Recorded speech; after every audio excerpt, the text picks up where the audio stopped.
সকাল থেকে আপনার পাঁচের মতো মুখটা কেন ঝুলে আছে?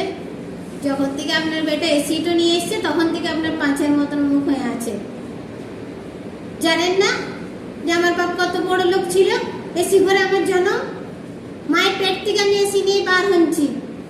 আমার বাথরুমে এসি, আমার ঘরের উঠানে এসি, আমার ছাদের মাথাতে এসি, আমার যটা রুম আছে তটাতে এসি। যখন থেকে আপনার বেটা এসি নিয়ে এসে তখন থেকে আপনার মুখ পাঁচের মতন ঝুলে আছে। আর পরের মেয়েটাকে যখন বিয়ে করেছিল তখন তো এটাই আপনার ভাবা উচিত ছিল যে পরের মেয়েকে সুখ দিতে হবে না।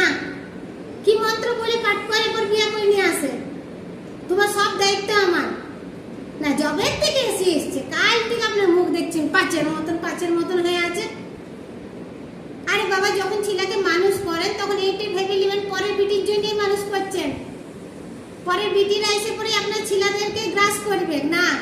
সেই সব আপনি পারেননি বাবাকে, সেটা আপনার দোষ। আঁচলে রাখতে পারেননি, সেটা আপনার কপাল। এখনকার বউদের দেখুন গা কি সুন্দর আঁচলে রাখে, সেরকম শিখতে হইতো। সেসব তো শেখার নাম নেই, খালি যখন থেকে এসছি আসি তখন থেকে মুখটা পাঁচের মতন হয়ে আছে। পাতা নেই সব কি ভাবেন আপনারা নিজেদেরকে। আরে নিজেদের ছেলেদেরকে না কবজাতে রাখতে পারবেন না, স্বামীকে রাখতে পেরেছেন, যখন বোরা রাখবেন তখন মুখ তখন একদম ঝুলে যাবে। দেখে আর কিচ্ছু বলেন নাই আপনারা। হয় এই টাইপেরই তো সব শাশুড়ি, গিস গিস করবেন না, আগে সব গিস গিস করেন।